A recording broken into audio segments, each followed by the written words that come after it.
Harusnya udah harusnya udah kelihatan ya. Jadi di sini aku bakal eh ngetutor tentang BVP. Satu lagi itu bakal tentang eigen value itu bakal ditutorin sama Dion setelah ini. Jadi materi ujian 4 itu bakal ada dua materi utama, ada BVP sama eigen value. Dan yang BVP ini itu bakal yang tentang shooting method sama FDM. Dan yang tentang PDE itu nggak masuk, jadi ini cuman BVP buat ODE aja. Jadi yang kayak explicit, implicit sama Crank Nicholson yang kemarin berarti kemarin banget ya, praktikum terakhir tuh nggak masuk, jadi cuman sampai yang finite difference aja, gitu. Oke, jadi mungkin gambaran besar dari BVP ini seperti yang udah aku bilang tadi. Jadi dia itu basically ada dua cara nyelesainnya secara komputasi atau secara numerik. Yang pertama itu kita pakai shorting method, di mana dia bakal ngubah si BVP jadi IVP atau initial finite value, sorry, initial value problem, dan nanti kita bakal pakai ODE solver gitu. Terus kalau misalnya si FDM ini kita bakal ngediskretisasi si domainnya dan nantinya kita bakal bikin satu sistem persamaan linear yang baru gitu. Dan ya udah nanti bakal kelihatan gitu secara komputasi ini gimana gitu caranya. Karena kalau misalnya secara analitik mungkin kita kan harus nentuin suatu fungsi baru gitu kan ya. Nah, oke, yang pertama mungkin aku bakal jelasin dulu konsep dari BVP-nya. Jadi di BVP ini tuh nanti seharusnya bakal dikasih semacam dua titik gitu kan ya, dua titik yang berbeda. Misalnya ada titik yang ibaratnya di ujung kiri sama di ujung kanan domainnya gitu. Misalnya kalau kita punya suatu kita ada kita ada di suatu ruangan nih, terus kita tahu temperatur di ujung ruangan, di ujung kiri ruangan sama di ujung kanan tuh kita tahu temperaturnya berapa. Nah, nantinya yang mau kita cari dari BVP ini adalah temperatur di tengah-tengah ruangannya gitu. Jadi kita mau tahu berapa berapa sih suhunya di tengah-tengah gitu. Kalau misalnya kita tahu di kiri sama kanannya. Nah, dia bentuk umumnya itu seperti ini di persamaan ini, yaitu ya double aksen sama dengan fx, koma y aksen. Ini aksen guys, maaf. Terus x-nya itu lebih dari sama dengan a dan kurang dari sama dengan b. Dia tuh punya dua syarat batas, yaitu untuk YA itu sama dengan alfa dan YB itu sama dengan beta. Beda ya, jadi kalau sama EVP atau initial value problem, dia tuh punya beda nih antara BVP sama EVP. Kalau misalnya EVP berarti dia tuh cuma punya kondisi di satu titik aja gitu, atau dia punya nih di sini syarat awalnya itu cuma di satu titik. Misalnya ya udah cuma di X sama dengan A aja gitu. Dan ya udah dia tinggal diselesain sama OD aja gitu. Kalau misalnya BVP itu berarti kita punya dua titik sebagai syarat nih yang ini. Itu kursor aku ada. Nah, terus kita ya udah ada dua cara gitu kan ya. Perlu metode khusus antara shooting atau FDM yang mungkin salah satunya kita bakal jadiin dia jadi EVP lagi gitu atau initial value problem gitu.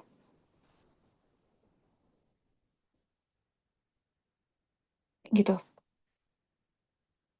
Terus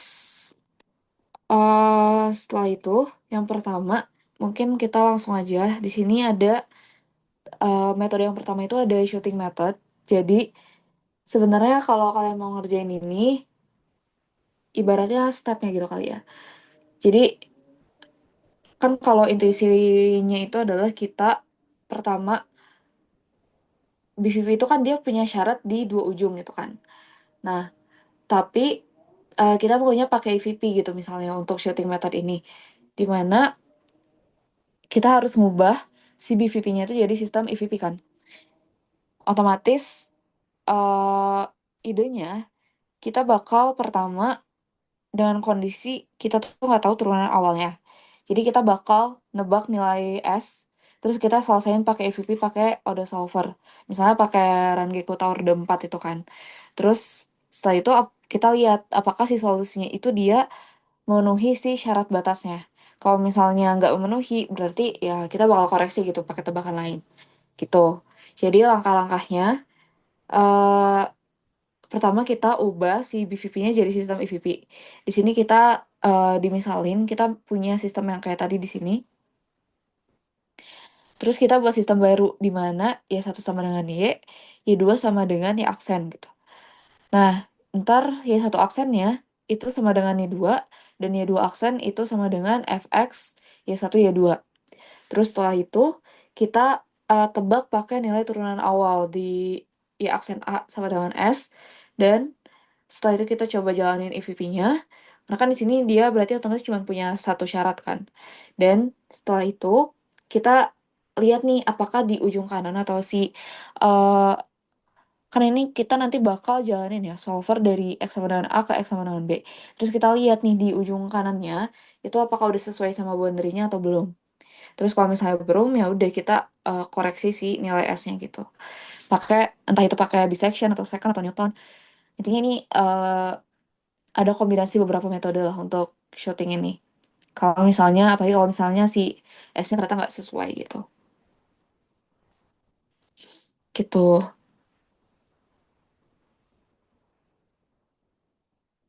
Jadi intinya kita tuh mau cari juga gitu nilai S yang membuat si syarat batas kanannya juga terpenuhi. Nah ini untuk template kodenya. Jadi di sini mungkin aku jelasin perbagiannya ya. Yang pertama biasa kita, ini kayak, oh sorry, kayak agak kejauhan ya. Kita zoom. Oke, udah lumayan lah. Oke, mungkin yang pertama kita seperti biasa kita import library. Berarti di sini nanti itu kita pakai buat operasi numeriknya, terus solve di sini kita pakai solver EVP kan. Karena shooting method kita mau ngubah EVP dulu jadi EVP. Jadi kita pakai uh, library untuk EVP ini. Terus ya udah kita juga bisa pakai Matplotlib kalau misalnya kita mau. Terus kita representasiin sistemnya dulu, di mana kita representasiin di fungsi ini. Jadi kita pertama representasiin sistem, berarti kalau misalnya kita input X-nya, ini tuh dia output ya, berarti dia akan nunjukin vektor dari Y sama Y aksen. Gitu. Nah ini ntar outputnya dia bakal jadi sama dengan Z, min Y. Gitu. Ini untuk kita representasiin sistem, kita di sini bakal pakai OD underscore sistem ini untuk merepresentasikan si sistemnya. Oke, terus setelah itu kita mulai nih setting as IVP gitu. As an IVP kita setting di sini, kita set di Y sama dengan di Y 0, berarti dia akan sama dengan 0, terus di aksen 0 dia sama dengan S gitu.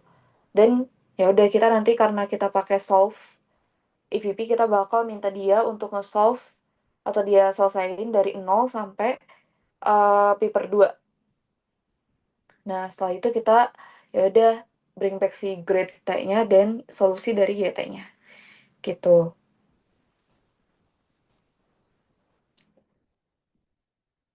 Gitu deh. Oke.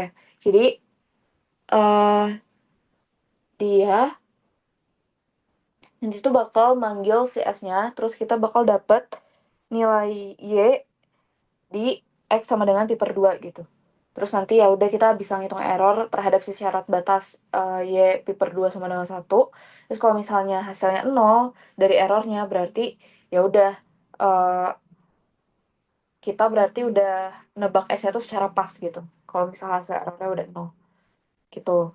Nah ini kalau misalnya kita harus untuk menggunakan dissection ya. Berarti di sini akan ada dua tebakan awal lagi, yaitu S di kiri dan S di kanan. Ini untuk S misalnya kita set dia sebagai 0, sebagai 0, terus si yang di kanan itu sebagai 2 gitu. Nah, nanti kita bakal ngitung mismatch-nya. Jadi si F left sama F right ini dia bakal nunjukin error di kedua ujungnya gitu. Dan syaratnya tuh tandanya harus beda karena dia bakal ada akar gitu di antara kedua ini gitu. Nah, setelah itu kita bakal looping. Di sini kita bakal ngitung si estimate-nya gitu. Kita bakal ngitung estimate itu di tengah. Nanti eh kita lihat tanda F-nya. Kalau misalnya ada akar di kiri, berarti dia bakal ngegeser si S right tadi. Tapi kalau misalnya dia ada akar di kanan, berarti dia bakal ngegeser si S left-nya. Dan setelah around di sini kan kita mintanya 25 iterasi kan ya. Kita akan lihat kalau si S-nya itu bakal deket banget sama akarnya. Jadi makanya si S base itu nanti atau S yang paling oke-nya, nilai S paling oke-nya itu akan round satu gitu. Atau yang sama dengan cos 0 dari solusi analitik. Kalau misalnya kita pakai rumus yang ini gitu. Kalau kita pakai persamaan yang ini untuk kita cari. Jadi kalau misalnya nanti hasil kalian kalau coba itu si S paling oke-nya itu dia udah mendekati satu, berarti hasilnya itu kan akan sama dengan cos 0 gitu kan. Hampir mirip seperti cos 0, berarti udah oke gitu. Nah, nanti untuk plottingnya mungkin nanti bakal ngebandingin titik-titik numeriknya sama si kurva. Jadi kita ngebandingin bilangan bulat sama kurva sin X gitu misalnya. Terus nanti kita bakal lihat lah hasil shootingnya, bakal harusnya sih dia bakal nempel ke sinusnya tuh kayak gimana gitu. Itu untuk si shooting method. Nah, yang kedua ini ada FDM atau finite difference method. Jadi di sini itu ide dasarnya kita bakal ngebagi si domain itu jadi grid. Nih, ini udah dalam rumusnya. XI sama dengan A ditambah IH, terus H-nya B min A per N. Terus, setelah itu kita bakal aproksimasi pakai turunan kedua. Di sini rumusnya ini ya seperti turunan kedua yang biasa kita tahu lah ya. Jadi kita bakal aproksimasi pakai turunan kedua. Terus, misal untuk BVP tuh kita persamaannya tuh gini, kayak gini. Ya double accent sama dengan fx. Maka nanti di titik si interiornya itu bakal sistem linearnya itu bakal jadi seperti ini. Terus kita mau set boundary conditionnya di Y0 itu alpha dan di YN itu sama dengan beta. Ini sebagai uh, syarat batasnya gitu. Oke, mungkin kita lihat dari kodenya. Nah, uh, untuk di sini kita berarti kalau misalnya kita mau pakai contoh yang tadi ya, kita misalnya buat contoh baru di sini ada y double aksen itu sama dengan min y, terus dia 0, dia sama 0, dia pi per 2, dia sama dengan 1 untuk batasnya. Nah, kita set parameternya dulu. Di sini A sama B itu dia akan berperan sebagai intervalnya. Di sini A sama B dia bakal berperan sebagai interval. Terus si alpha sama beta dia tuh bakal berperan sebagai nilai batasnya.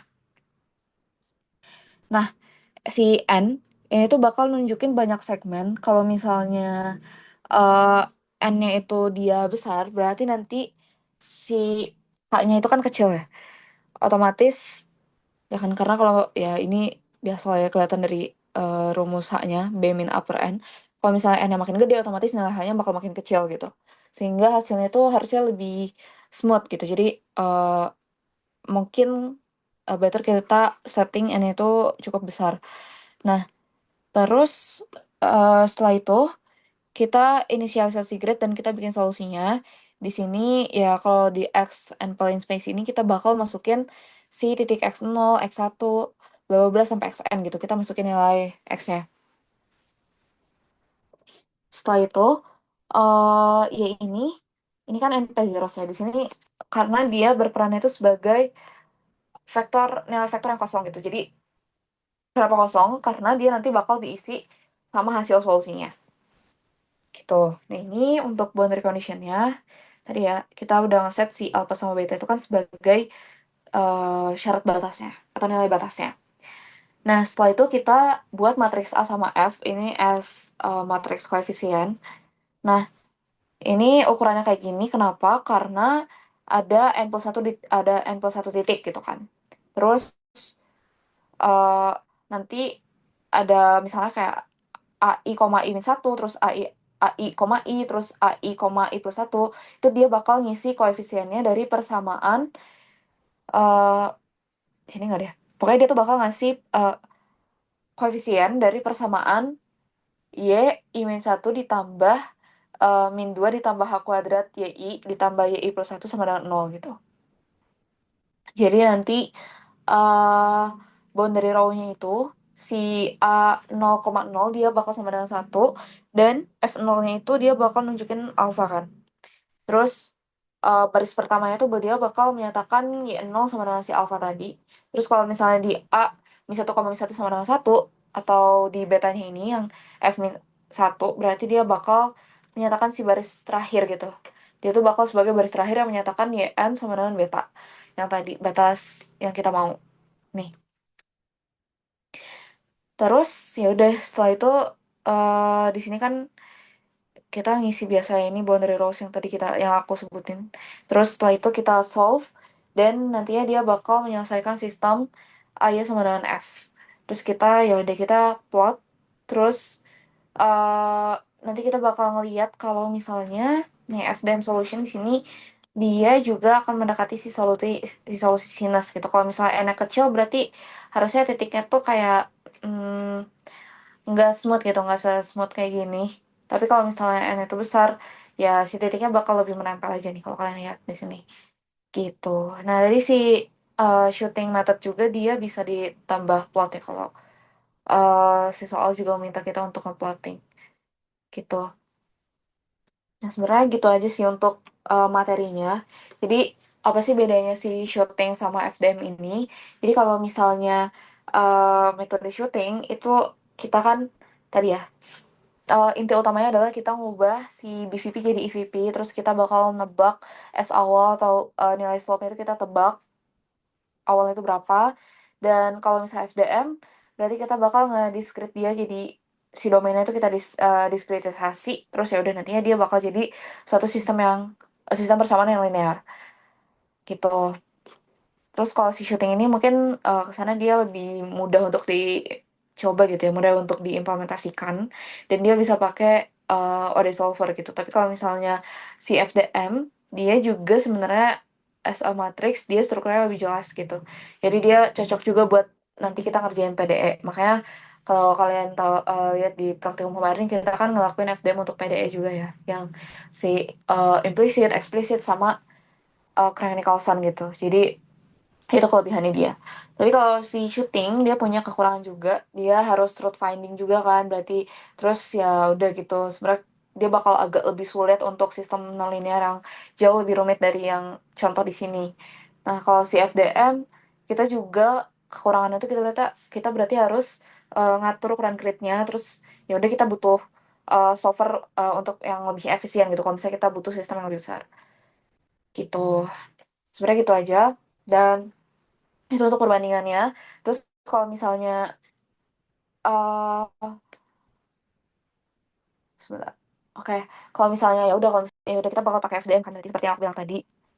Karena dia lebih oke gitu untuk grid misalnya dua dimensi XT, terus matriksnya juga bisa disusun itu lebih sistematis. Terus sebenarnya kalau aku lihat di soal tahun lalu UASnya, karena kan ini ujian terakhir ya, otomatis harusnya mirip seperti UAS tahun aku, cuman pas zaman aku tuh dia nggak menjelaskan BVP yang ODE ini, dia lebih ke FDM nih kalau kalian lihat di sini. Tapi kalau mungkin kalian mau coba-coba, nanti aku bakal share juga contoh soalnya biar kalian bisa latihan dari sini. Aku nggak tahu ini udah ada di kulkas apa belum, aku belum ngecek. Nah ini kalau UAS tahun aku tuh dia mau apa ya, materinya agak cukup banyak. Kalau kalian kan lumayan perbab ya, jadi eh, nggak mempelajari ini lagi, ini nggak masuk lagi gitu di UASnya. Kalau aku tuh masih masuk di tahun kemarin. Terus eh ya udah sih sebenarnya kayak gini, dan ini kan sebenarnya bukan masuk BVP ya soal ini. Yang masuk tuh cuman si eh sorry aku nggak ke share yang ini ya. Bentar. Oke.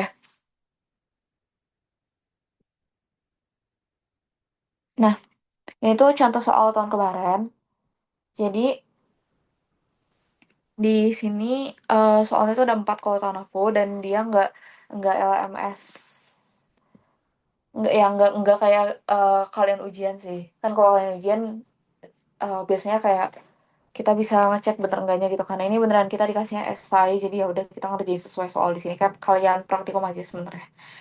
Terus aku nggak tahu sih tapi besok bakal kayak gimana apakah mungkin LMS atau bukan karena eh, nggak ada lagi contoh soalnya sih kalau misalnya untuk materi yang ini ya karena dia masuknya ke UAS yang esai ini pas zaman aku jadi nggak ada eh, nggak ada yang kayak ngerjain di LMS yang di setting terus kita pakai highest grade kayak gitu nggak ada jadi ini beneran cuma sekali doang dalam waktu berapa ya ini berapa jam oh 120 menit 2 jam gitu.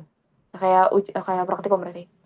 Nah tapi dia nggak harus ngerjain semua soal sih pas aku kayak dia bisa ngerjain salah satu untuk dari soal nomor 2 tapi 1345 dia wajib dikerjain jadi total tetap 5 soal jadi 2 jam kita pakai 5 soal ya 5 soal untuk 2 jam gitu. Nah, tapi jangan lupa kalau misalnya mungkin kayak gini lagi, ini ada petunjuk ujiannya, jadi jangan lupa untuk disesuaikan dengan petunjuk ujiannya ya. Kayak misalnya di sini harus pakai jabatan notebook, terus harus ada eh, penjelasan setiap kode atau komentar tiap kodenya, dan dia nggak boleh pakai OD solver dari pustaka lain juga, jadi harus kode yang kita buat sendiri gitu. Gitu deh. Ini untuk soal-soalnya, tapi karena zaman aku tuh UASnya nggak sama kayak kalian ya materinya. Maksudnya cakupannya tuh lebih luas kalau pas aku di sini dia masih eh, pakai metode yang diferensial ini dia kayak masih kepake di UAS ya kayak Euler terus Hen titik tengah Ralston Ranjputra ini dia masih kepake gitu terus yang soal nomor 2 juga dia bukan ke materi sekarang sih nomor 2 ini bukan. Nah, ini soalnya tuh soalnya lebih fisis gitu ya jadi mungkin kalian juga harus bisa menyelesaikan apa ya penyelesaian dalam fisikanya kayak gimana biar nggak bingung gitu kalau misalnya mau ngerjain soalnya. Ini nomor 3 juga dia bukan masuk ke BVP entah itu shooting atau FDM. Nah yang masuk tuh nomor 4 ini karena dia ada persamaan difusi kan. Terus ya udah kita diminta untuk oh di sini dia mintanya ya ini ada permintaan soalnya juga dan ini kaitannya itu sama BVP yang FDM cuman dia untuk PDE gitu. Jadi bukan yang ODE yang kayak sekarang untuk kalian nanti. Jadi benar-benar kayak nggak ada soalnya dari UAS tahun lalu. Makanya kali ini aku sebenarnya bakal ngebahasnya soal praktikum kalian dan satu soal aku dapat dari Google sih. Jadi em, mungkin kalian harus lebih banyak searching soalnya lagi gitu dari entah itu dari Google atau mungkin dari bapaknya pernah menjelaskan gitu di kelas kayak gimana. Nah itu mungkin bisa disesuaikan lagi dan bisa kalian cari lagi karena nggak ada yang mirip sama soal UAS tahun lalu. Tapi kalau misalnya mungkin si PDE bakal ada, ya kalian cobain kerjain yang ini aja. Mungkin bisa kalian SS dulu soalnya. Atau ya nanti aku sekalianin deh di file tutornya aku kasih juga. Meskipun sebenarnya ya mungkin nggak akan terlalu ini kali ya, nggak akan terlalu kepake.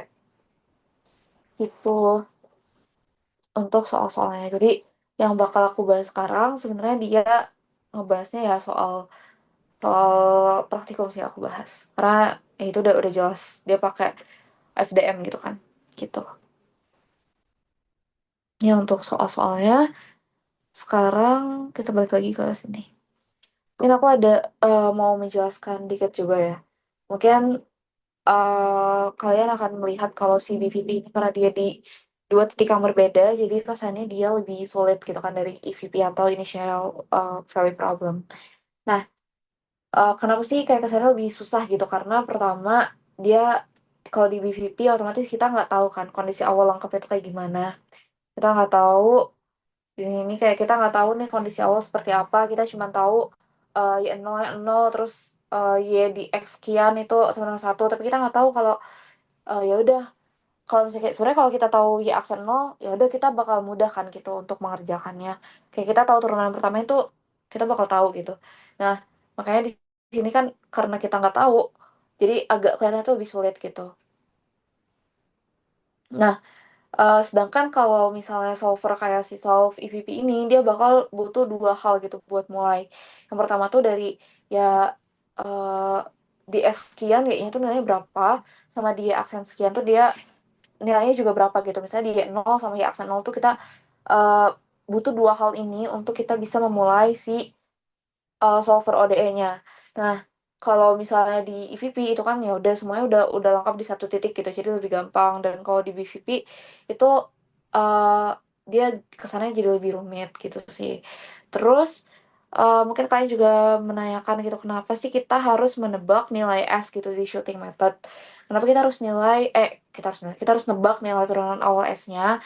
Karena turunan awal ya nol kayak yang tadi aku bilang perbedaan EVP sama PVP, kita tuh kan bakal butuh nilai ya nol kan, dan sedangkan dia tuh nggak diberikan gitu di soal BVP gitu, jadi dia gak akan dikasih turunan awalnya. Sedangkan untuk ngejalanin solver kita bakal butuh nilai itu. Dan makanya di sini kita harus tembak dulu nilai S-nya, terus kita cek apakah di ujung kanan itu udah sesuai nih sama syarat batas yang kita mau gitu. Makanya di sini kita lihat nih apakah solusinya itu udah memenuhi syarat batas di X sama dengan B gitu. Kalau misalnya belum ya udah kita bakal perbaikin terus nih tebakannya berapa. Nah, terus kenapa sih pas kita nebak nih di sini kan koreksi hasil kita harus pakai either kita pakai bisection, kita pakai second, atau kita pakai Newton kan. Misalnya kita pakai bisection gitu. Nah, kenapa sih kita harus pakai bisection gitu? Bukan pakai, yaudah kita kasih nilai sembarang aja gitu. Nah, ini tuh karena kita harus mastiin kalau si mismatch atau S left-nya itu kalau kita kaliin sama S right, dia harus kurang dari nol gitu. Artinya kalau misalnya salah satu tebakannya itu terlalu rendah dan satu laginya terlalu tinggi, atau ya berarti kayak gitu kan. Entah itu tebakan yang satu rendah atau tebakan yang satu terlalu tinggi. Intinya dia saling berbeda gitu kan. Berarti artinya di antara dua nilai itu pasti ada akarnya gitu. Dan bisection itu lebih oke juga untuk kita cari gitu tanpa kita, ya udah kalau kita pakai nilai sembarang ya belum tentu aman juga dan belum tentu stabil juga kan. Makanya kita pakai bisection. Terus ya udah kalau misalnya kita pakai nilai random doang gitu, nggak pakai bracket sama sekali, ya udah entah si solver bakal salah atau kita nilainya tuh nggak akan convergen gitu, dia bakal divergen gitu. Jadi ya makanya belajar bisection nih, jadi seharusnya tuh kayak mungkin tadi aku sempat singgung ya si eh kita aku sempat singgung tadi pakai bisection tuh karena kita harus mastiin si mismatch yang S left-nya itu kalau kita kaliin sama mismatch yang di S right dia harus kurang dari nol. Sebenarnya mismatch itu apaan? Jadi mismatch itu nih di sini ada mismatch kan di tadi aku nyinggung juga dia ada, pokoknya dia ada mismatchnya. Jadi mismatch itu sebenarnya apa? Jadi dia tuh nunjukin seberapa jauh sih hasil nomor kita tuh dari syarat batas yang benarnya gitu. Apakah dia terlalu jauh gapnya atau dia sebenarnya nggak terlalu jauh gitu. Nah kalau misalnya untuk BVP kita itu si mismatchnya dia akan sama dengan y dalam kurung untuk XP per 2 dikurang satu gitu. Nah kalau misalnya dia mismatchnya sama dengan nol, berarti otomatis syarat batas kita tuh udah terpenuhi. Artinya shooting kita sukses ya gitu. Jadi kalau misalnya mismatchnya nol, berarti kan dia udah nggak ada gap gitu kan, dia udah nggak ada gap sama syarat batas yang kita mau gitu si hasil numeriknya. Jadi para mismatch ini nunjukin seberapa jauh hasil numerik dari syarat batas yang benar. Maka kalau misalnya dia nilainya nol, otomatis syarat batas kita tuh udah terpenuhi gitu, yang artinya shooting kita udah oke. Nah terus kalau eh ini kan kita nunjukin kalau misalnya sebenarnya dia hasil shootingnya tuh dia nunjukinnya titik-titik gitu kan ya, bukan langsung kurva gitu. Nah karena si solve yang tadi solvernya itu dia nunjukinnya itu hasil kumpulan titik gitu atau dalam bentuk red, dan kita bakal ngupload titik-titik itu. Ya kalau misalnya kita mau dia lebih smooth hasilnya, kita otomatis harus ngecilin si max stepnya, dan uh, atau kita minta solvernya itu untuk dance output gitu, kita pakai dance output untuk solvernya. Tapi sebenarnya ya titik-titik itu udah representatif juga sih dari fungsinya, jadi makanya yang munculnya ya langsung titik-titik gitu. Oke, dan ingat juga kalau misalnya kita pakai bisection, berarti otomatis kita butuh dua titik dengan tanda yang berbeda ya, teman-teman. Jadi kalau misalnya tandanya sama, otomatis solver tuh nggak akan tahu gitu, apakah ada akar di antara dua nilai itu. Karena tadi aku bilang, kalau misalnya dia nilainya tandanya berbeda, berarti otomatis dia akan ada akar gitu di antara dua titik. Jadi solusinya, kalau misalnya syutingnya kita gagal, kalau in case si tebakan itu kita nggak ngurung si akarnya, berarti otomatis solusinya ya kita harus perluas rentang tebakannya, entah dari 0 sampai 2 atau misalnya dari nol sampai 2 jadi 0 sampai 10 gitu. Jadi kita perluas rentang tebakan nilai S-nya, atau kita plot mismatch-nya gitu buat kita lihat rentangnya itu segimana. gitu. Nah, sekali lagi ini untuk FDM, berarti konsepnya kita ganti turunan ya pakai operasi aljabar. Di sini ada turunan keduanya dan eh, si ODE-nya itu berarti otomatis dia bakal berubah gitu, jadi suatu persamaan linear. Gitu. Dan nantinya di setiap titiknya itu bakal ngasih satu persamaan dan akhirnya ngebentuk sistem yang si AY sama dengan F tadi yang aku singgung. Jadi sistemnya si FDM dia bakal ngeganti turunan, terus dia jadi matriks, dan kita bakal selesaiin linear aljabar ya, aljabar linear ya gitu. Nah, tadi aku sempat singgung juga nih di sini kalau misalnya dia itu kan sebenarnya dia bakal libatin matriks ya. Exactnya itu adalah matriks tridiagonal. Jadi kenapa kita pakai itu? Karena aprox turunan keduanya tuh dia cuma ngelibatin untuk I min 1, YI sama YI plus 1 gitu. Jadi dia bakal butuh total 3 titik. Makanya struktur matriksnya itu pasti dia tridiagonal. Jadi makanya hmm, secara kelebihan dia sebenarnya lebih hemat memori juga sih. Karena ya dia cuma 3 titik doang kan totalnya. Jadi tridiagonal matriksnya dan harusnya dia bakal lebih cepat untuk di solve juga gitu. Itu sih. Nah, kalau kalian nanya sebenarnya antara shooting method sama si FDM ini mana yang better gitu, mana yang lebih oke. eh Dua-duanya oke. Mungkin kalau shooting kalian akan lebih bagus untuk ODE yang sederhana gitu, yang mudah untuk kalian program. Tapi kalau misalnya FDM, dia sebenarnya cocoknya untuk PDE sih, yang kayak kemarin implicit explicit itu. Dan tapi dia juga eh lebih fleksibel gitu. Tapi untuk kalian praktikum dan juga untuk ujian besok ya harus paham dua-duanya juga sih. Gitu deh.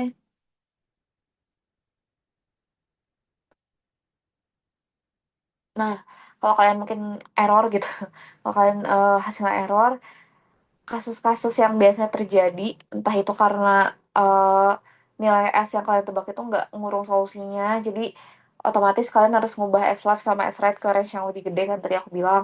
Terus kalau misalnya misal kalian dapat error kayak initial state must be finite gitu misalnya kayak gitu, berarti otomatis solusinya biasanya itu karena ada pembagian nol atau misalnya S-nya itu yang nggak valid gitu. Terus kalau misalnya plotnya kosong kan ngeplot tapi hasil plotnya itu kosong gitu, itu kenapa? Mungkin eh, karena si solver itu dia nggak nge-return si nilainya, jadi kalian pastiin juga untuk periksa si max stepnya gitu. Itu aja sih sebenarnya untuk materi. Kalau kalian mau nanya, mau tong aja ya guys.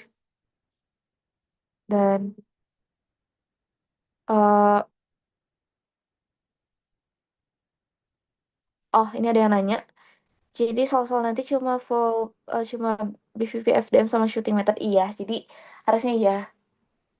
Dia juga bilangnya sebenarnya nggak pakai PDE sih, nggak yang kemarin sih explicit implicit itu.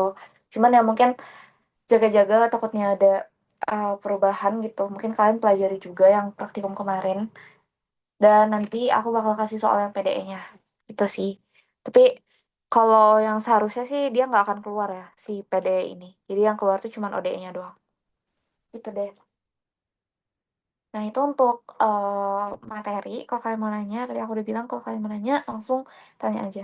Kini aku sambil ngecek juga kalau ada chat pribadi. Oke, ini aku bakal mulai ke soalnya. Ini aku ngerjain soal praktikum, tapi ini yang sesi 2. Jadi, sebenarnya sama sesi 1 sebenarnya harusnya nggak jauh beda ya. Tapi aku nggak tahu sih, karena aku nggak ngasprak di sini.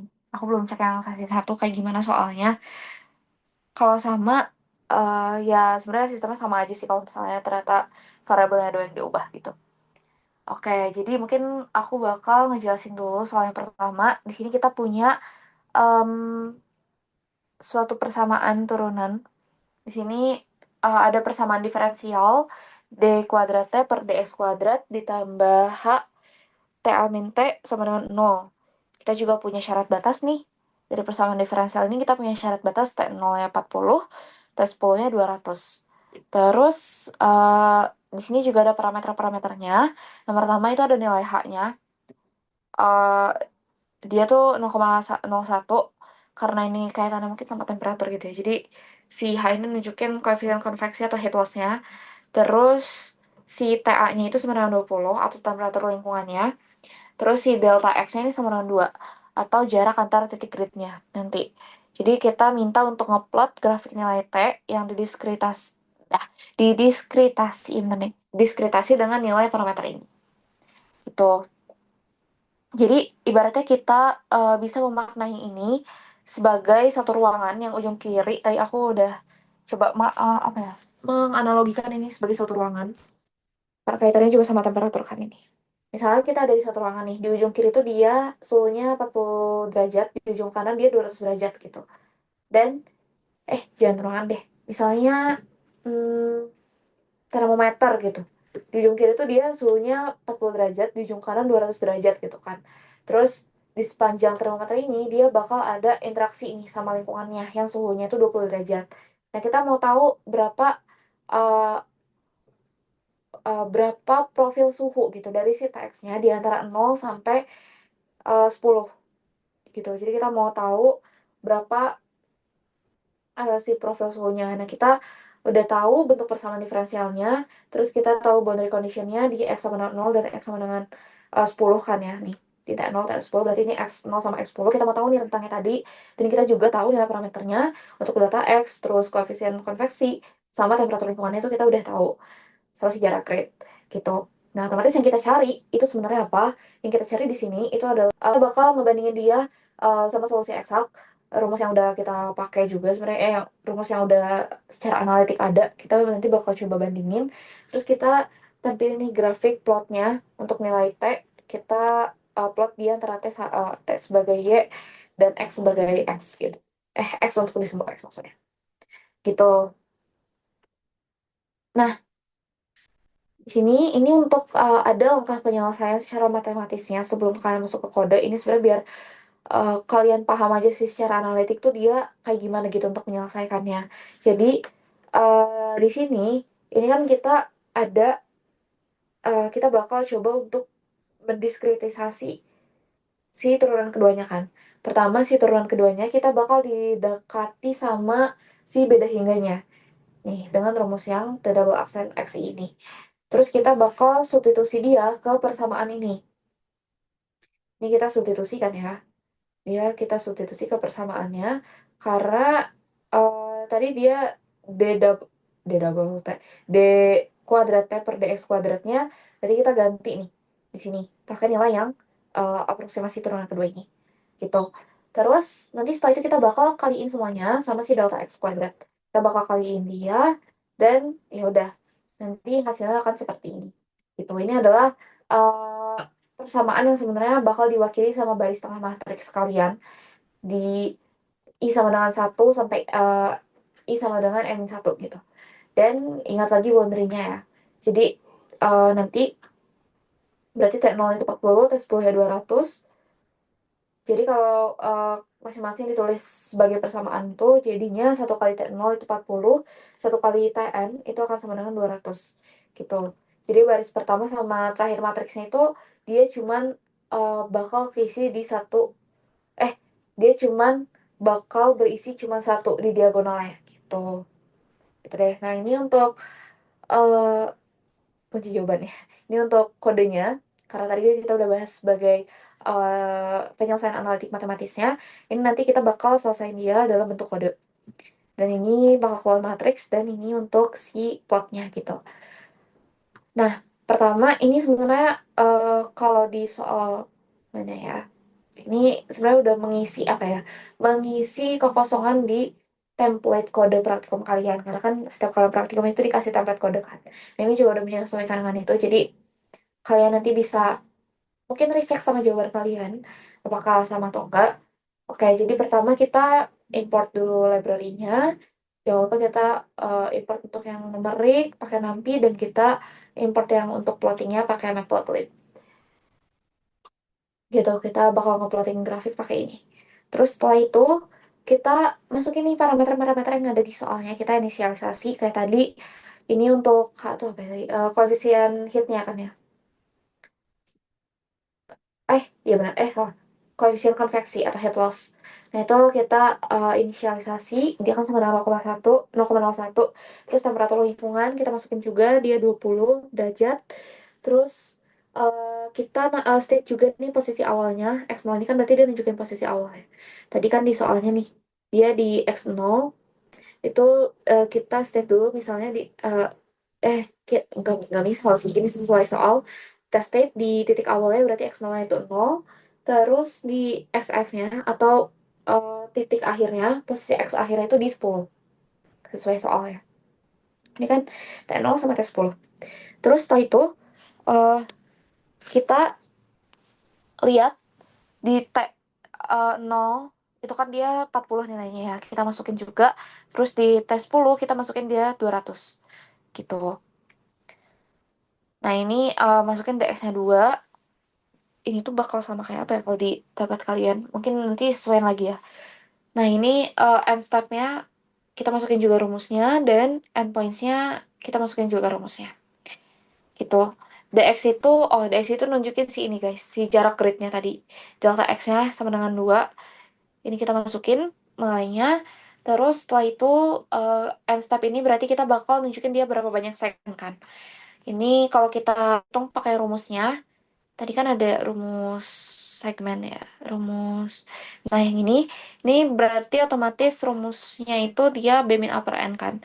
Jadi kalau eh, nih, ini kan B itu kan sebagai si titiknya yang tadi syarat batas boundary-nya, batas domainnya dari 0 sampai 10. Terus kita bagi sama si jarak gridnya. Eh, ya, jarak gridnya si delta X ya gitu.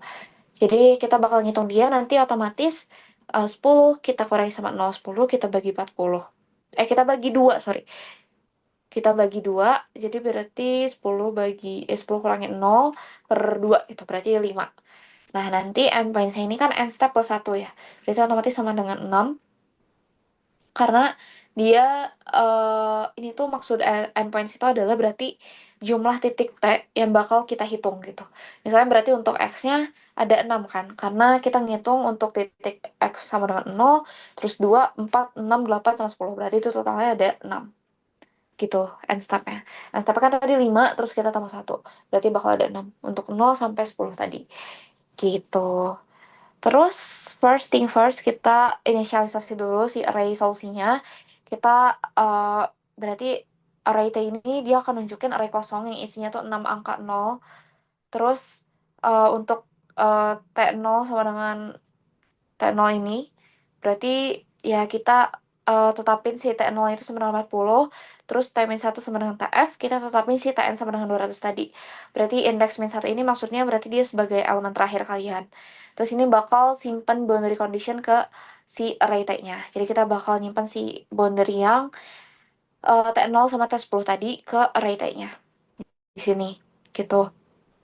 Next-nya, kita bikin si matriks koefisien. Dalam kurung endpoints. Nah, ini si D2 DX2 ini ya, ini dia bakal jadi matriks A yang ukurannya itu 6 kali 6, dan awalnya itu semuanya tuh dia bakal 0 gitu. Jadi nanti kita bakal isi diagonal sama ya isi si diagonal sama masing sama sisanya gitu. Kita bakal ngisi matriks itunya. Itu. Terus nanti kita isi matriksnya nih, isi matriks si tridiagonal ini kita bakal ngasih. Nah, nanti kan tadi kan kita sebenarnya udah dikasih gitu kan ya. Untuk persamaannya nih yang di sini, ini tuh dia akan nunjukin masing-masing gitu. Jadi dia ada diagonal utama. Diagonal utama tuh berarti untuk si TI. Terus ada diagonal bawah juga untuk TI-1.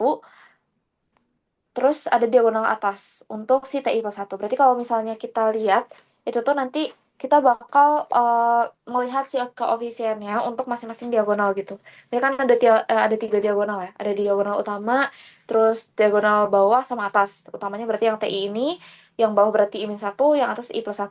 Nah, koefisiennya kalau kita lihat dari persamaan ini, berarti untuk diagonal utama dia koefisiennya yang si min 2 plus sorry ya min 2 min h delta x kuadrat.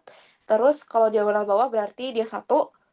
Nih di sini berarti dia 1 kan koefisiennya. Terus kalau di TI plus 1 ini dia 1 juga gitu. Nah, jadi di sini kita isi nih koefisien-koefisiennya. Ini tuh kalau kalian lihat yang ini tuh sama kayak si koefisien tadi. Nih, koefisien untuk diagonal utama. Nih kan. Terus yang ini sama kayak si koefisien diagonal bawah. Tadi kan aku bilang kalau dia sama dengan satu. Terus kalau ini juga dia nunjukin koefisien si diagonal atas gitu. Jadi ibaratnya di sini tuh kita masukin nilai untuk eh koefisien dari diagonalnya gitu. Jadi kita masukin di sini. Jadi kita masukin di situ dan setelah kita looping nanti dia matriksnya tuh akan keluar sebagai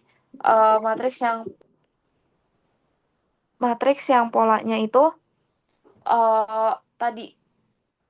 Jadi di diagonalnya berarti diagonal utamanya si koefisien yang ini. Mana ya? Oh nih, di diagonal utamanya dia bakal berisi koefisien yang kayak gini gitu. Terus di sampingnya itu dia bakal keisi sebagai nilai satu. Terus ya udah sisanya dia bakal keisinya nol gitu. Gitu deh. Tapi sebenarnya itu sebenarnya belum apa ya, belum memuat kondisi batas secara eksplisit itu. Jadi kita harus perbaikin dia di next step. Nah, terus kita bakal modifikasi barisnya nih untuk boundary condition ya. Yang pertama eh ini itu maksudnya adalah berarti kita bakal ngosongin dulu semua baris pertamanya. Terus setelah itu kita ubah si baris pertama tadi jadi 1,0,0,0,0 sampai 6 kali gitu. Jadi matriksnya itu bakal berubah jadi 1, 0, 0, 0, 0 gitu. Nolnya ada 5 dan satu di awal gitu. Jadi itu tuh bakal merepresentasikan yang si tadi aku bilang kan I dikali T0 sama dengan T0 kan. Nah, itu bakal merepresentasikan itu. Terus eh yang ini tuh dia ini sama ini ya, sorry. Ini sama ini dia sama konsepnya, tapi dia bakal berlaku untuk baris terakhir gitu. Jadi yang tadi si I kali TN sama dengan TN. Jadi dia bakal memasukkan syarat batas nih. Bakal masukin syarat batas untuk yang boundary rows ini. Dia bakal masukin syarat batas ke matriks A-nya. Matriks yang tadi kita udah buat pakai ini. Terus nanti solvernya itu bakal maksa si T0 sama TN itu bakal maksa dia untuk sesuai sama nilai boundary-nya gitu. Jadi kalau kita print matriks A-nya, ya nanti dia bakal nampilin bentuk matriksnya. Jadi uh, kita tuh bisa ngelihat gitu kalau matriksnya itu benar-benar tridiagonal gitu dengan baris pertama dan baris terakhirnya itu sesuai boundary gitu. Terus kita bakal nyiapin juga si vektor sisi kanan F-nya. Jadi misalnya di sini untuk vektor F, ini kita masukin dulu rumus F-nya. Nah, jadi dari persamaan yang tadi, ini kan kita bisa lihat ya. Nah, kita bisa lihat kalau ruas kanannya itu, ini kan berarti ruas kanan untuk titik interior si I-nya itu si min H ini kan. Eh, kan ada salah rumusnya. Ini harusnya min H TA delta X kuadrat. Nah, ini nanti otomatis bakal eh, jadi ruas kanannya kan yang ini. Nah, kita inisialisasi pakai yang F ini, kita inisialisasi terus kita looping dari uh, for I in range 1 endpoint min 1. Ini tuh sebenarnya cuman titik-titik interior dari 1 sampai 4 gitu. Jadi kita bakal isi dia sama nilai konstanta yang min H. Ini harusnya min H ya. Min H terus kali T per A terus kali DX pangkat 2 gitu. Jadi kita bakal ngisi dia dengan nilai konstanta ini. Nah, boundary-nya apa? Boundary-nya adalah kita set lagi nih untuk baris pertama, berarti dia bakal menyatakan si T0 sama dengan 40. Terus untuk baris terakhir dia bakal nyatain si TF ini. Dimana TN itu kan sama dengan 200 ya. Nih, dia sama dengan 200. Jadi kita bakal set dia sebagai itu. Kita set lagi boundary condition-nya. Terus setelah di print, ini kita harus cek apakah uh, kita bakal ngecek apakah si vektor F-nya itu udah benar gitu. Gitu deh. Jadi eh, hasil print ini kita bakal ngecek vektor F-nya itu apakah udah benar apa belum. Nah, setelah itu ya udah kita selesai sih sistem linearnya. Kita selesai sistem matriks yang tadi kan aku sempat mention ya. I sama dengan F gitu sebagai sistem persamaan linear yang mau kita selesaikan. Nah, berarti kalau di sini karena dia pakai T berarti AT sama dengan F, di mana T-nya rumusnya seperti ini. Dan eh, kan tadi aku mention AT sama dengan F. A itu A itu apa, T itu apa, F itu apa. A itu dia nunjukin turunan kedua yang D kuadrat D2 dx2 itu. Terus si T-nya itu dia bakal nunjukin vektor yang isinya tuh T0 sampai Tn tadi. Terus si F-nya ya vektor sisi kanan yang tadi, sisi kanan tadi gitu. Terus eh, nanti yang ini dia itu bakal melakukan eliminasi Gaussian gitu di, tapi nggak terlihat gitu ya, nggak kelihatan langsung kan. Jadi dia bakal melakukan eliminasi Gaussian untuk nantinya kita bakal dapetin si solusi T-nya gitu. Setelah baris yang ini berarti otomatis T-nya tuh bakal ngasih T-nya tuh bakal berisi nilai temperatur di tiap titik X-nya gitu. Di setelah baris ini kita bakal tahu nih nilai temperatur di tiap titik X-nya itu berapa aja. Karena dia udah ngisi si array T-nya gitu.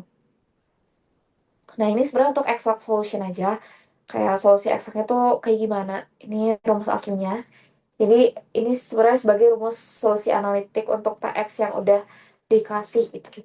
Ini juga ada di praktikum kalian. Jadi ini untuk ngebandingin aja sih sebenarnya. Tapi ini kita nggak perlu turunin lagi ya teman-teman. Meskipun kayak aduh ribet banget ya. Tapi ini nggak perlu kalian turunin lagi karena ini udah exact udah ada gitu kan. Inputnya si X-nya, terus outputnya berarti nilai T yang X sampai titik X tersebut tuh berapa. Terus setelah itu kita mulai ngitung error nih. Kita ngitung error, X false ini berarti dia nunjukin array posisi grid-nya. Terus si yang ini berarti dia bakal menghasilkan si 0, 2, 4, matriks 0, 2, 4, 6, 8, 10. Terus T exact ini berarti dia bakal ngasih nilai temperatur yang benar ya di titik tersebut tuh berapa aja. Terus nilai error ini kita bakal ngitung ya selisihnya antara yang eksperimen tadi yang kita coba dengan kita kurangi sama exactnya. Terus ini sebagai selisih absolut gitu.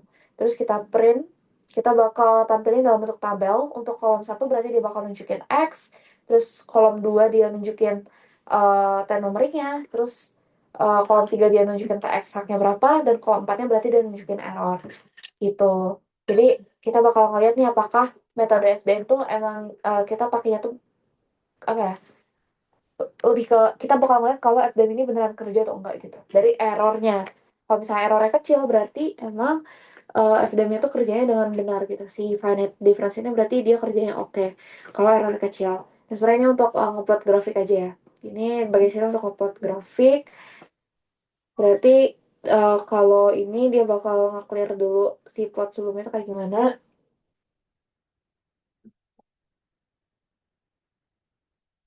Terus kalau uh, plot yang di sini berarti kita bakal ngupload di suhu sebagai garis.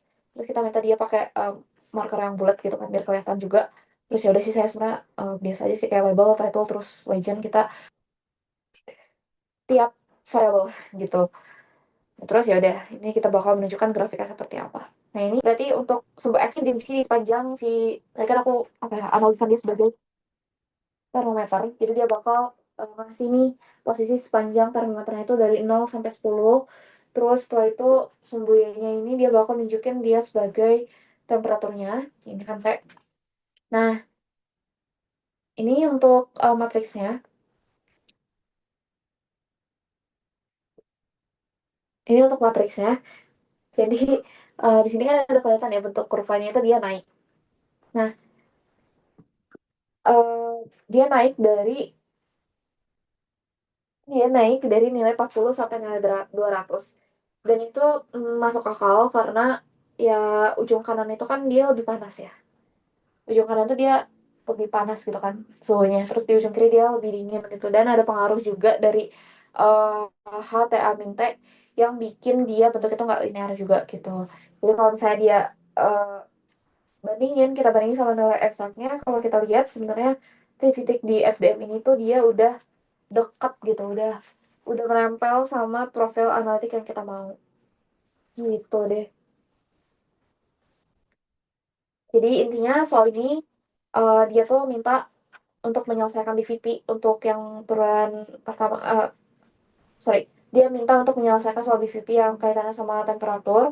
dan kita dikasih dua boundary condition, yaitu di X sama dengan 0 tadi dan di X sama dengan 10, nilai T-nya itu berapa kita dikasih tahu juga, dan kita minta diminta untuk menemukan titik TX-nya dengan FDM-nya, dan pakai cara FDM yang ini untuk PVP, dan kita nanti bakal minta untuk bandingin dia sama solusi eksaknya tuh kayak gimana. Terus langkah matematisnya itu nanti kita bakal approx dulu turunan kedua ya. Yang approx turunan kedua eh, pakai beda hingga. Terus setelah itu kita susun persamaan linearnya di tiap titik. Terus kita masukin boundary yang tadi, yang T0 sama T10, kita masukin. Terus kita dapatlah sistem persamaan linearnya yang tadi aku mention AT sama dengan F. Gitu. Kalau langkah komputasi berarti di sini kita bikin grid-nya dulu. Terus kita bikin matriks A-nya tadi nih. Jadi kita cari faktor F-nya, terus kita cari nilai T, terus kita error dan kita hitung error maksudnya, terus kita bandingin sama solusi eksak. Terus kita plot grafiknya gitu. Nanti hasilnya kalau di sini dilihat ya, dia eh, dia nilai T-nya itu nambah gitu dari 40 ke 200 di sepanjang termometernya, dan bentuk kurva sama errornya sebenarnya dia udah menunjukkan kalau dia cukup akurat gitu kan untuk PVP ini. Jadi kita bisa melihat nih eh, gimana sih dari persamaan diferensial, terus kita diskretisasi, terus jadi dia jadi matriks, terus jadi kode dan jadi grafik, itu semuanya saling berkaitan gitu. Untuk ini untuk soal nomor satu.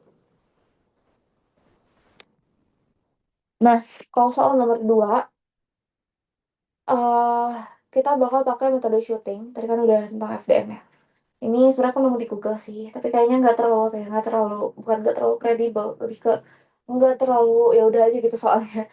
Terus soal nomor dua ini kan dia pakai shooting method kan. Kita dikasih nih BVP-nya kayak gini, ya double aksen X sama dengan min YX dengan syarat batasnya ya nolnya 0, terus ya pi per 2 itu sama dengan 1. Dan kita tuh diminta buat eh, pakai metode shooting dengan kita tebak nih nilai awalnya itu ya aksen nolnya sama dengan S.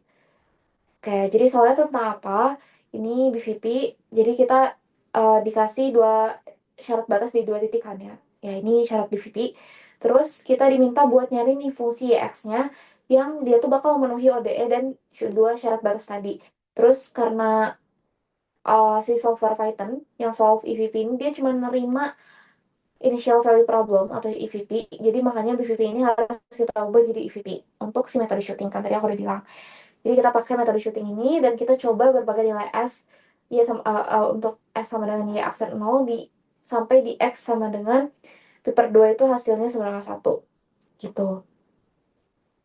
Jadi kita tahu ODE-nya, terus kita tahu boundary condition-nya kayak gimana, dan yang nggak kita tahu nilai turunan awal seperti biasa. Jadi makanya kita terus kita tebak, makanya kita cari nilai S yang paling oke buat bikin hasil di ujung kanan itu benar gitu. Terus kita bakal ngeliat juga kurva solusi X hasil shooting itu seperti apa. Terus ya udah kita coba menyelesaikan ini secara matematis. Pertama kita kalau misalnya secara matematis kita sebenarnya ngubah si orde 2 ini kan. Kita ubah orde 2-nya itu jadi sistem orde satu. Pertama kita define dulu sistemnya, kita ubah y satu sama kita kita refine maksudnya y satu sama dengan y, terus y dua sama dengan y aksen. Terus turunan pertamanya berarti y satu aksennya sama dengan y dua, terus y dua aksennya itu sama dengan min y satu. Terus kita define kondisi awalnya eh y satu nol, karena syarat y x 0 itu y 0 sama dengan 0, berarti y satu nolnya 0 dan y dua nolnya eh atau untuk y aksen, karena y dua ini kan sebenarnya y aksen kan. Y aksen nolnya berarti kita define dia sebagai S. Dan kita cari nilai S sampai y satunya itu untuk v per 2 itu sama dengan 1. Dengan cara kita tebak S, misalnya kita tebaknya 0 atau 2, terus kita hitung solusi EVP-nya dan cek apakah di hasil di X sama dengan V per 2 itu lebih besar atau lebih kecil dari sama dengan 1. Terus kita pakai bisection kalau kita perlu untuk mempersempit nih nilai S-nya. Kalau misalnya tebakan kita salah. Tuh, pertama di sini kita import nanti, terus kita pakai solver, terus pakai matplotlib. Terus setelah itu kita definisiin sistem ODE-nya. Kita define sistem ODE-nya di sini. yang udah tadi sih, yang udah sesuai sistemnya yang E satu aksen sebenarnya Y dua, terus Y dua aksen sebenarnya Y satu. Ini kita define di sini. Terus kita kita pakai kita definisiin shortnya di sini. Kita eh, yang solta ini berarti dia nunjukin titik X-nya. Terus yang si sol Y ini berarti dia nunjukin nilai Y di titik tersebut tuh berapa gitu. Terus ada lagi fungsi mismatch di sini karena kita mau tahu nih si boundary kanannya tuh udah oke atau belum. Karena tadi kan mismatch-nya ini nunjukin ya gapnya itu segimana. Jadi kita targetnya itu karena sama dengan satu. Kalau misalnya mismatch-nya nol berarti S-nya kita udah benar. Tuh. Nah, kita maunya kan dia sama dengan satu ya. Si Y di titik pi per 2. Jadi kalau misalnya mismatch-nya nol berarti dia udah exact nih benar nilai S kita.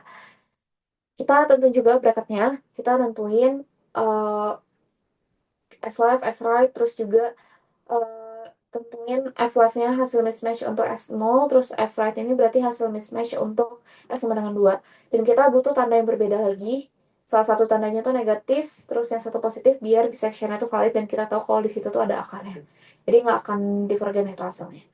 Terus ini kita pakai bisection kalau ternyata nilai S kita tuh nggak oke gitu kan. Nah, kita ngambil nih estimate atau nilai tengah. Jadi, setelah kita hitung mismatch-nya, kalau misalnya tanda mismatch-nya berubah, berarti dia nandain ada akar di kiri gitu. Tapi kalau misalnya dia nggak berubah, berarti tandanya ada akar di kanan.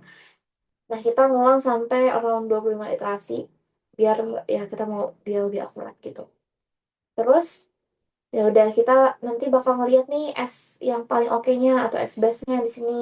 Kita bakal ngeliat hasil proses bisection-nya. Ini seperti apa gitu. Ini berarti dia bakal nunjukin hasil proses bisection. Terus setelah itu kita plotting hasilnya. Terus ya udah. Nah, ini kita lihat nih, dia udah mendekati satu guys. Berarti udah cukup oke dengan yang kita minta tadi. Karena kan kita mau ngeliat nih di boundary kanan tuh dia sama atau enggak gitu nilainya. Nih, udah terlihat kalau misalnya dia oke.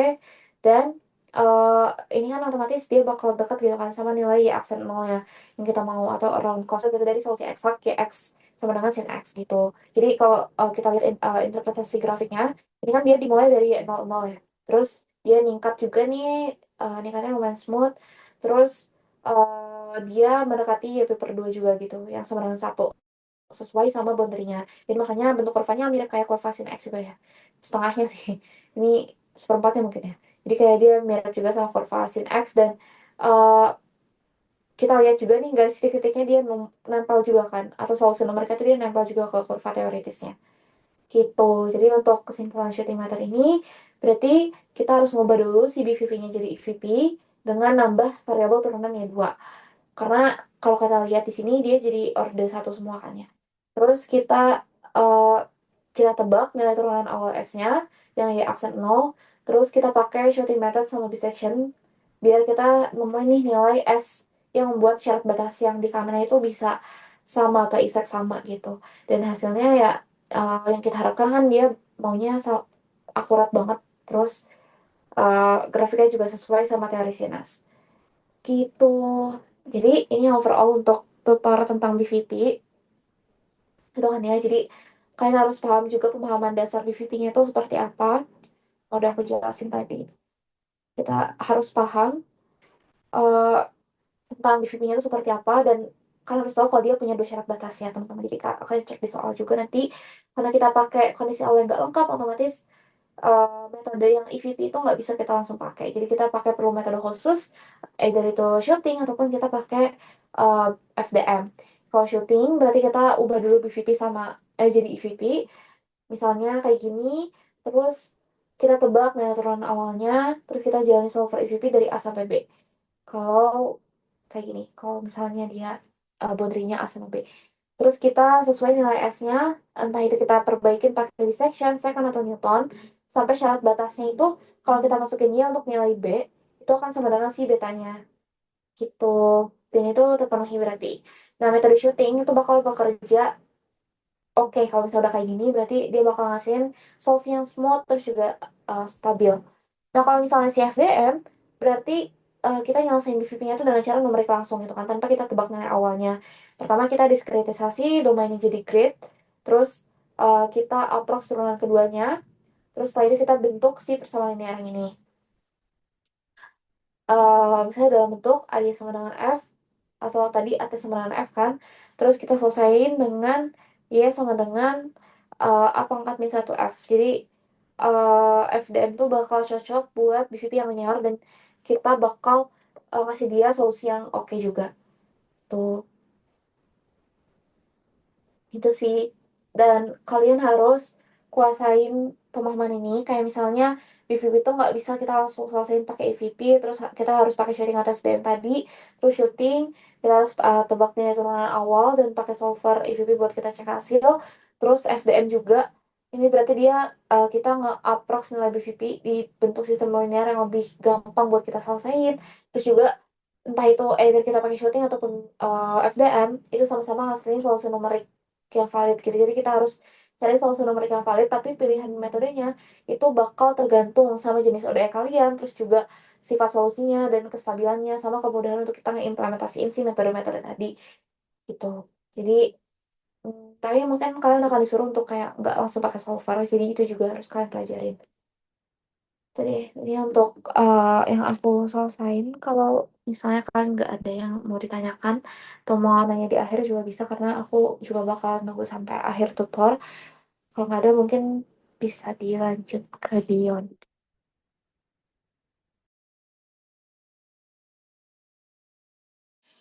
Oke,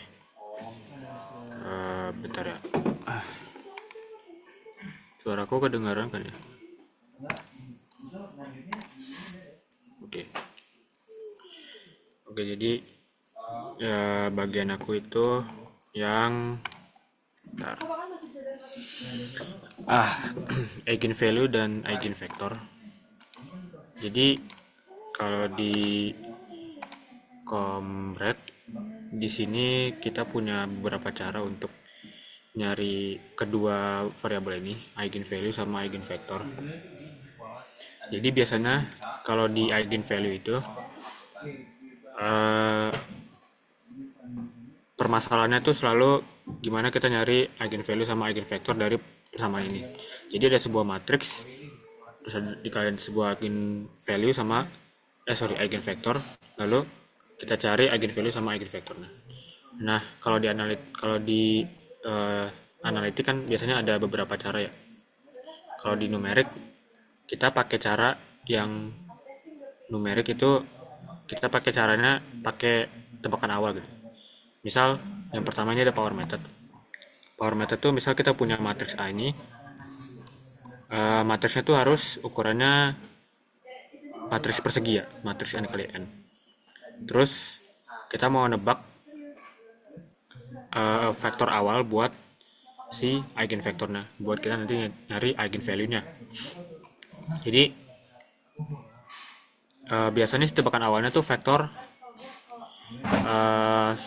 vektor identitas yang isinya tuh 1 1 1 gitu. Nah, nanti si vektornya ini dikaliin sama si matriks A. Nanti kan dapat tuh hasil dari perkaliannya. Dari hasil perkaliannya itu nanti diambil eigenvalue-nya, baru eigenvektornya dikaliin lagi. Nanti dapat hasilnya, cari eigenvalue-nya, dan seterusnya sampai eigenvalue-nya itu konvergen ke satu nilai gitu. Intinya sih gitu. Ini udah aku jelasin secara prosedural, ini cara ini gimana. Tadi oh ya, yang ketiga itu kita tentuin dulu batas toleransinya. Batas toleransi itu perbedaan antara oh ya, aku nggak tulis ya. Perbedaan antara eigenvalue yang pertama sama eigenvalue sebelumnya. Eigenvalue yang sesudahnya sama eigenvalue sebelumnya. Lalu atur penghitung iterasi ke 0 ya. Ini buat perulangannya. Terus untuk proses iterasinya, yang pertama yang jelas kita kaliin matriks A dengan vektor eigen yang diperkirakan. Vektor eigen yang pertama itu kan vektor ini ya, vektor 1 kali 1 1 1, vektor identitas yang isinya tuh 1 1 1 gitu. Nanti dapat terus dinormalisasi. Normalisasi itu simply dibagi sama nilai skalarnya. Ya. Ini eigen value-nya. Ya, kalau lambda tuh berarti eigenvalue kan. Ya, eigenvalue. Kalau udah diulangi terus sampai si lambdanya itu selisihnya antara lambda sekarang sama lambda sebelumnya itu mencapai epsilon yang diinginkan. Ya, ini jika kondisi terpenuhi hentikan iterasi. Jika kondisi tidak terpenuhi lanjutkan ke iterasi berikutnya ya gitu. Kalau misalkan udah, ya udah itulah eigenvalue-nya. Cuman eigenvalue itu ada beberapa sebenarnya, nggak selalu satu. Jadi kalau di power meter ini kita nyari eigenvalue yang dominan. Jadi ada eigenvalue yang dominan aja.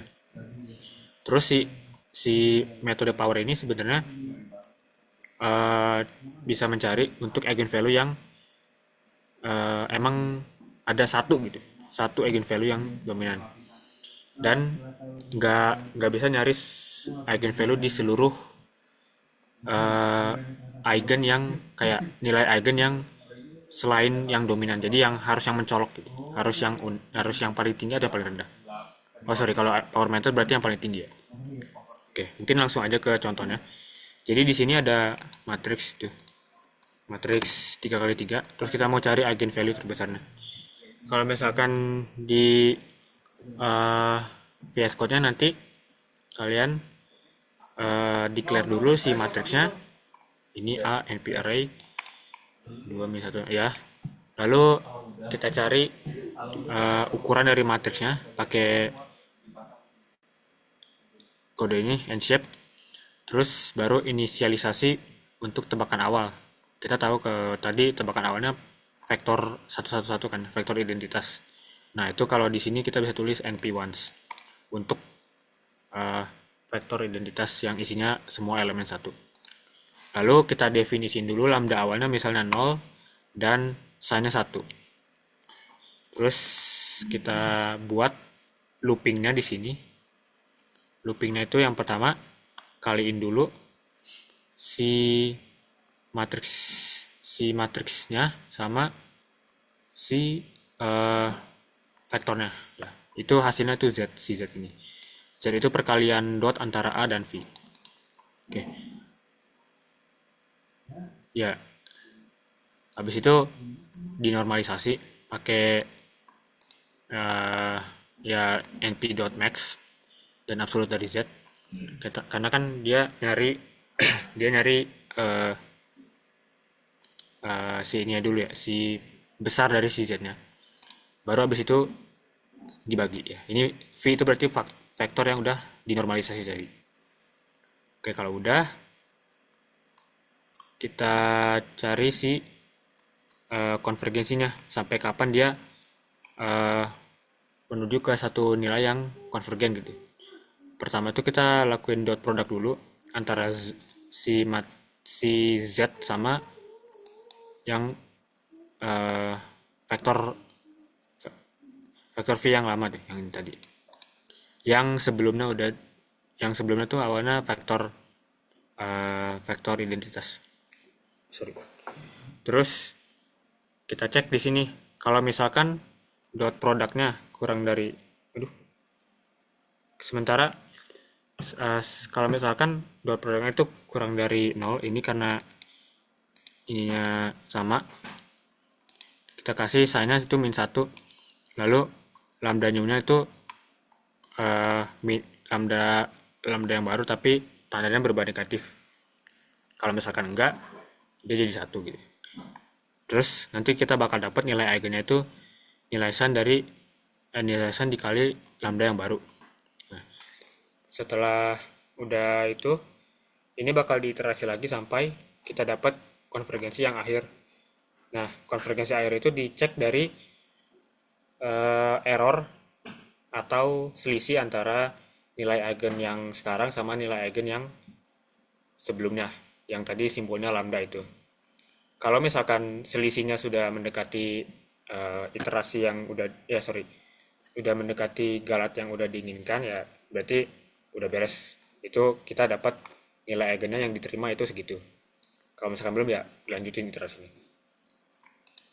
Itu. Nah, di sini tinggal sebenarnya udah template dan tinggal dimasukin aja ini, dan ini di sini dapat jumlah iterasinya 12 kali, eigenvalue-nya segini 3,4 dan eigenvektornya segini. Oke, itu buat power method. Mungkin ada yang mau ditanyain dulu buat power method.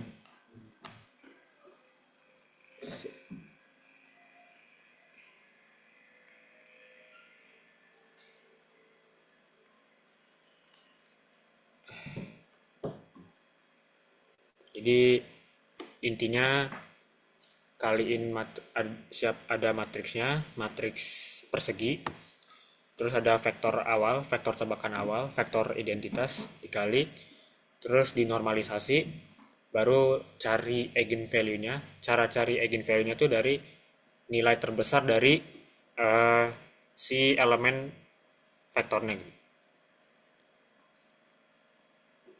elemen vektornya.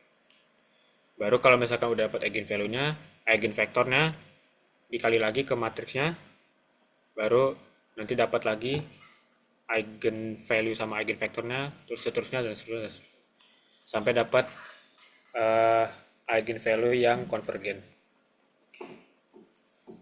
Ya, gitu. Oke, mungkin aku lanjut aja ke inverse power method. Ini juga sama. Bedanya cuman dia kita nyarinya nilai eigen yang terkecil ya, atau kebalikannya yang dominan. Sebenarnya simpel aja, idenya tuh dia cuman pakai matriks, pakai inverse matriks dari matriks yang udah ada gitu, matriks yang tadi mau dihitung. Jadi di sini letak perbedaannya, cari inverse dari matriks A yang kita sebut A pangkat min 1. Dan proses iterasinya sebenarnya sama, dan sebenarnya sangat-sangat sama. Jadi perbedaan cuma di sini.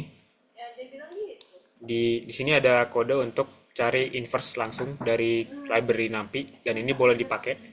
Ya, jadi kalian nggak perlu bikin algoritma sendiri buat bikin inverse matrix, tapi boleh langsung pakai ini aja, np.linelginv untuk inverse.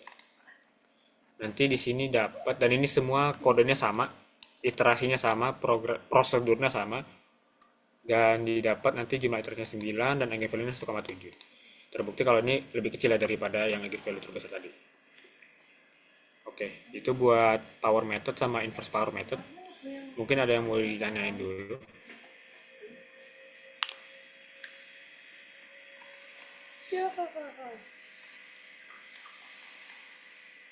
Oke, kalau misalkan itu kita lanjut ke salah satu metode hybrid namanya shifted power method.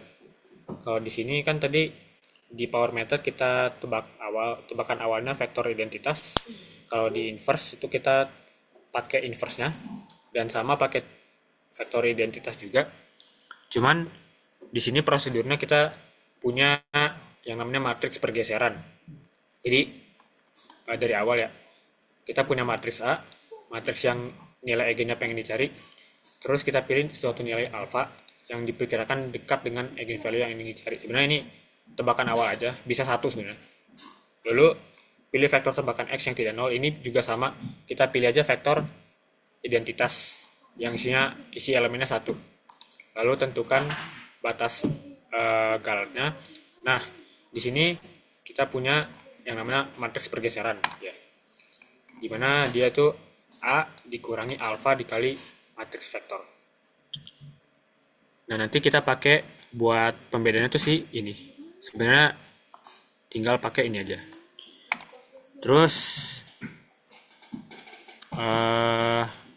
matriks yang bakal diiterasi itu rumusnya dari sini. Nah, kalau kalian lihat di sini akan ada mu ya. Mu itu nanti semacam estimasi buat normalisasinya. Jadi hitung produknya dulu, ini dikaliin, oh ya di sorry bukan di transpose, dicari inverse-nya pakai np.linal inv tadi, baru dikaliin, baru dinormalisasi ya. Habis dinormalisasi kita cari selisihnya dari si nilai eigen tadi, sama kayak tadi sampai error yang diinginkan. Dan sebenarnya udah sih, nilai eigen nantinya itu dapatnya dari sini sampai vektornya konvergen. Oke. Oke, ini sebenarnya yang shifted power method ini aku kurang nggak terlalu dibahas di tahun lalu dan gak ada soalnya juga. Jadi ini tuh kalian sebenarnya intinya bisa menggabungkan beberapa metode dari inverse power method sama power method. Tapi intinya dia pakai ini. Baru ini nanti diiterasi gitu. Oke, buat template kodenya udah ada tapi belum aku share dulu ya.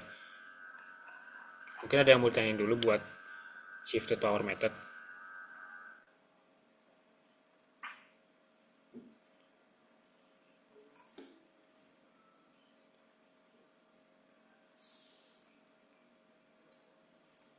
Oke,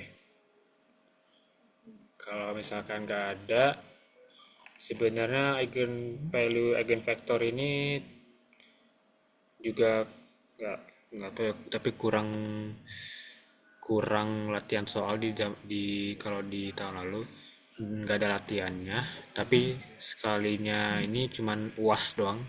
Jadi waktu UAS 2024 itu ada satu soal ngebahas soal eigenvalue, dan itu pun menurut aku soalnya juga kurang jelas karena ini kita dikasih programnya langsung dan kita disuruh isi-isi aja gitu. Dan kelihatannya ini programnya juga dari yang buku praktikum ya, yang Jan Kuisals itu. Jadi kalau dibaca di sini, program berikut ini mengimplementasikan iterasi pangkat atau power method dan iterasi pangkat inverse power method untuk mengestimasi nilai eigen dari suatu matriks. Lengkapi program ini dan lakukan eksperimen dengan berbagai macam matriks simetrik yang dibuat secara acak. Ke nilai eigen manakah power method dan inverse power method konvergen. Oke. Jadi intinya kita mau cari satu buah nilai eigen dari matriks yang di generate secara random pakai ini nilai nim sendiri gitu. Dan itu dicari ini konvergennya ke power method atau inverse power method.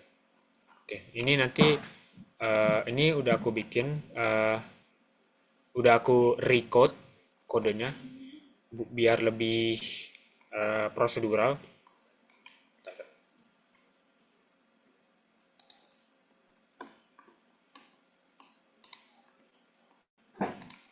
Di sini ya. Oke, ini ya. Jadi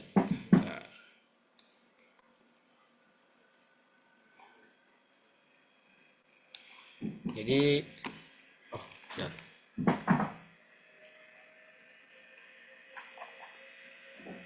Nah, ini yang ini. Jadi di sini ada dua for iteration. Lalu kita disuruh cari mana yang konvergen tuh. Ya sebenarnya sama aja. Jadi ini juga algoritma yang sama dengan yang tadi dijelasin ya, yang power method sama inverse power method. Tapi kita coba bahas ulang lagi aja. Tapi eh dia tuh nggak pakai dia tuh sebenarnya nggak pakai cara yang kayak kalau misalkan kita cari lambda awalnya kan kita kita ininya nol ya. Kalau di sini dia pakainya infinity. Terus dia pakai yang namanya Rayleigh quotient yang sebenarnya nggak pernah dibahas juga, tapi intinya itu cara buat nentuin lambda awal. Terus buat iterasinya yang pertama hitung produk, ini sama dikaliin ya. Terus cari normalisasi, ini dia langsung kalau di sini sih sebenarnya dia langsung dikasih uh, coding buat cari normalisasinya langsung, nggak perlu kayak persamaan pembagi gitu. Terus hitung estimasinya pakai perkalian ini tadi mp.v1 av1, baru cari lambdanya, baru cari kapan dia berhenti atau konvergen. Terus kalau misalkan di inverse power method sama, tapi dia ya kayak tadi ya, ini di inverse dulu baru dah ini ini sama aja kan sebenarnya. Dia pakai power iteration lagi juga. Sebenarnya sama aja gitu. Dan yang diambil tuh nilai satu per lambda gitu. Ya. Jadi ini sebenarnya ngulang aja, tapi dia nggak terlalu mentingin vektor awalnya dan cuman langsung terima Rayleigh quotientnya doang. Terus di sini ada program untuk ngebandingin sebenarnya dia konvergennya ke power method atau inverse power method. Misal kita pakai diskritisasinya 5. Terus NIM-nya ini angka asal aja biar di generate. Lalu ini juga template rumusnya ya buat nyari matriks simetrik atau Hermitian. Ini udah ada di kodenya dan sebenarnya itu bakal buat ngebandingin. Terus ini cari eigenvalue, lalu cari vektor awal acak, lalu coba untuk cari pakai power iteration dan inverse power iteration, lalu dicari mana yang lebih konvergen. Kalau di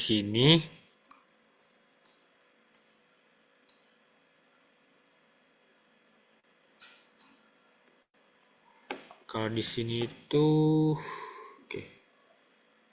Hasil perinannya dia konvergennya ke iterasi pangkat konvergen ke nilai eigen.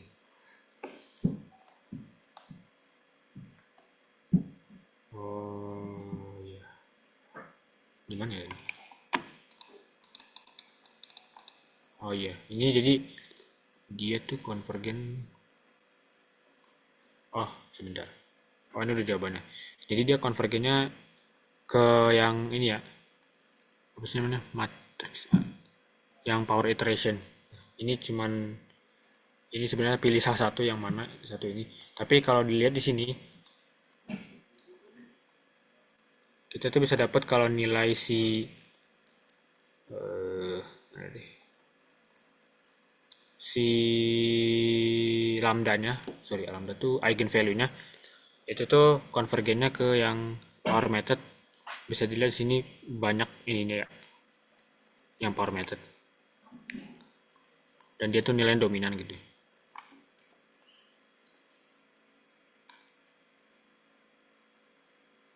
Oke.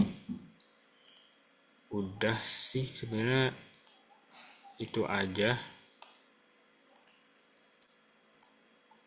Ya, mungkin aku balik lagi ke soalnya dulu ya.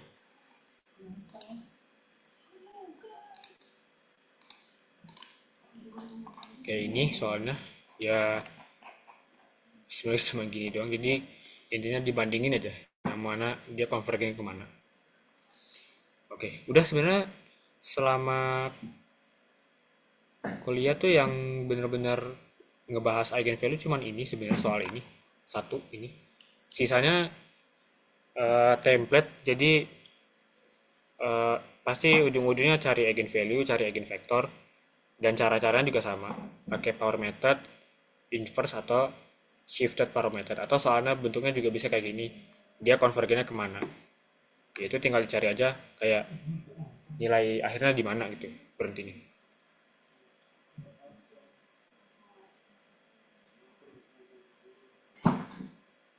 Ya, jadi pas dia power method nilai konvergennya kemana, pas inverse power method konvergennya kemana. Maksudnya gitu ya, bukan bukan dibandingin juga sih sebenarnya. Di dicek lebih tepatnya dicek pas power method konvergennya kemana, inverse power method konvergennya kemana. Oke gitu. Oke mungkin ada yang mau ditanyain dari soal ini.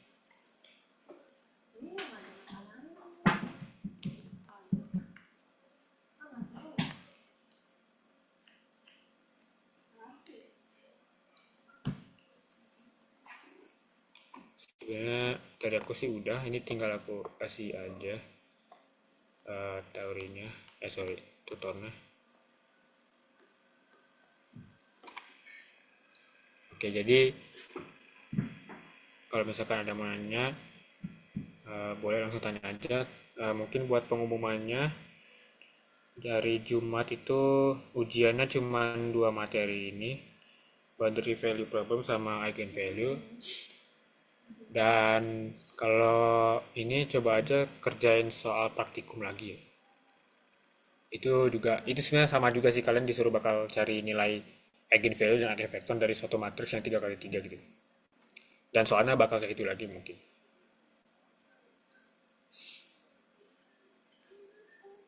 Bentar. Kalau di eigenvalue sama eigenvector cuman power method, shift to power method sama inverse power method. Dan prosedurnya udah aku terapin. Oke, buat ujiannya karena ya ini ujian 4 berarti ya. Ujian terakhir sebenarnya. Mekanisme ujiannya masih sama kayak minggu lalu, sorry ujian lalu, nggak ada yang berubah. Dan ya karena ini masih hari Rabu juga dan masih ada hari Kamis buat belajar, jadi silahkan dimanfaatkan buat nanya ataupun belajar lagi.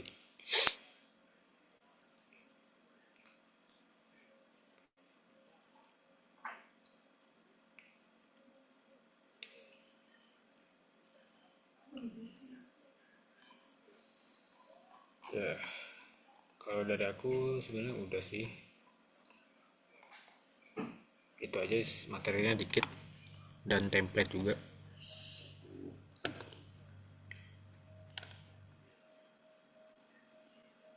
Paling ya karena kalian boleh disuruh bawa catatan, ya template kodenya kalau bisa dipelajari, proseduralnya step by step udah ada di catatan tutor ini. Jadi tinggal dicoba dilatih aja, sama coba pakai matriks yang berbeda atau coba pakai matriks persegi, dimensi matriks persegi yang beda, dan dicari nilai konvergensinya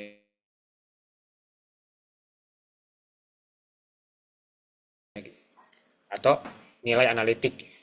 Kalau pakai nilai analitik itu ya udah tinggal dicari aja, sorry, tinggal dicari aja selisihnya, lalu kira-kira dibandingin kira-kira berapa persen galatnya gitu. Itu bisa juga.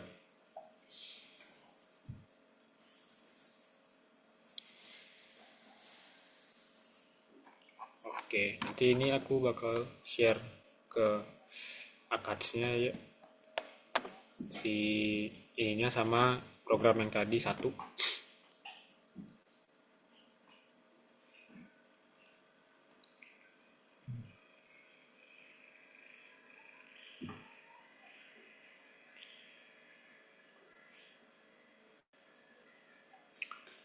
Oke.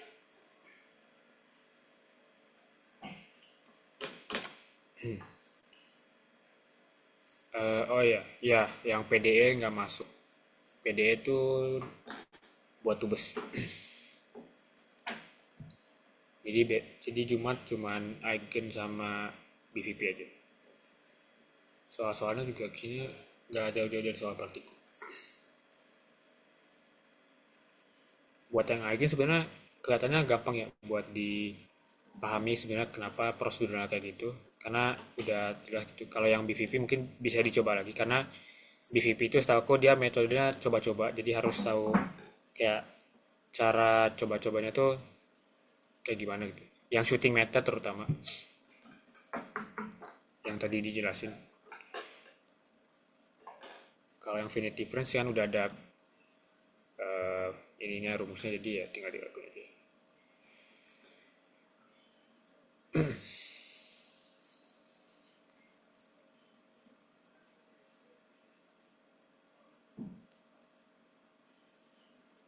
Oke, kalau dari aku udah sih.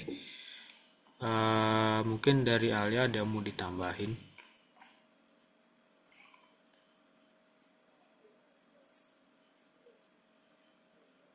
Oke, kalau misalkan nggak ada yang mau nanya lagi, kayaknya tutornya dibersin aja buat malam ini.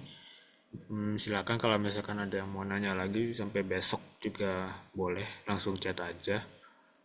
Nggak terlalu banyak sebenarnya materinya. Jadi kalau bisa sih ujian 4 ini karena materinya dikit, kalau bisa dimaksimalin.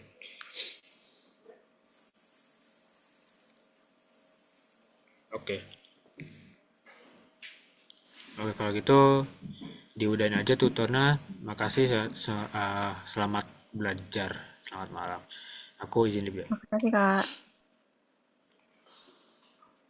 Oke. Oke.